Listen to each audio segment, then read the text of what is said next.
bonjour à tous, merci d'être venus. Le programme, donc Bruno vient de l'évoquer, on va essayer de faire comme ça, de surtout vous montrer plein de choses, hein, puisque évidemment c'est un sujet qui est quand même assez visuel.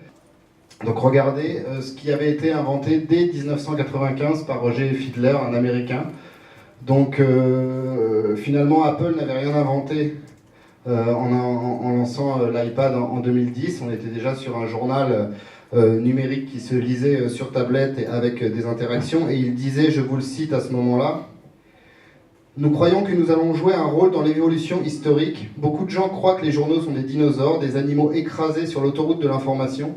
Nous pensons exactement le contraire, que les journaux peuvent évoluer en mélangeant les vieux aspects qui nous sont familiers avec les nouvelles technologies qui émergent. » Maintenant, le PDF est devenu, alors des fois, au mieux un simple PDF, au pire un vulgaire PDF. Vous avez des notations là.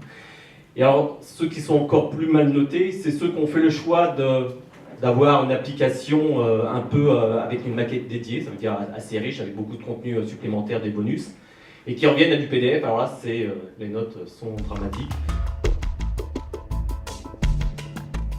Et on s'est dit, autant partir de la tech, plutôt que de faire rentrer des ronds dans des carrés. Intéressons-nous à comment se construit un carré.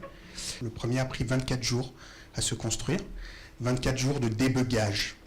C'est-à-dire c'est pas 24 jours d'écriture, c'est 24 jours de débugage, page après page. Et lorsqu'on a construit ce magazine en 24 jours, on s'est dit on peut en faire un mensuel finalement. On ne va pas y passer toutes nos nuits et des litres de café tous les soirs, mais on va en faire un mensuel. Parce qu'un magazine numérique, c'est le savant mélange de choses très compliquées et aussi de choses très très simples. D'abord, une photo, un texte. Voilà, on n'a pas fait mieux depuis la nuit des temps, je pense. C'est très intéressant d'avoir un retour d'expérience de gens qui se sont déjà lancés en fait dans cette aventure. Alors on apprend d'une part, ça nous modernise un peu, c'est-à-dire que c'est pas non plus apparemment une solution miracle. Tout ne tombe pas tout cuit dès lors qu'on s'installe sur tablette. Il y a encore beaucoup de choses à faire, clairement, dans ce secteur. On en est qu'au début de l'aventure.